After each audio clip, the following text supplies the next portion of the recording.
was training as a neurologist, I saw many patients with ALS. This is a disease that is ultimately fatal in everyone and really only has a lifespan of roughly 2 to 3 years after diagnosis.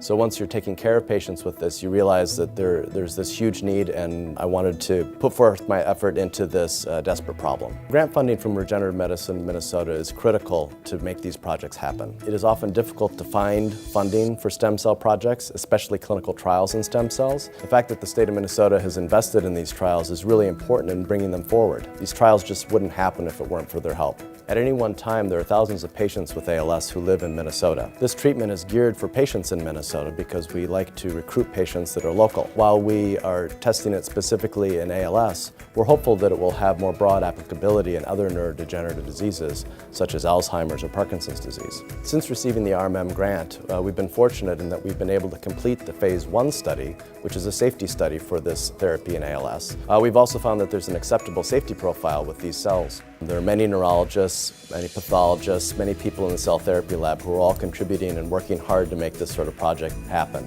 Using the grant from Regenerative Medicine Minnesota, we hope to really impact the disease of ALS, hopefully slowing the disease and ultimately coming up with a cure.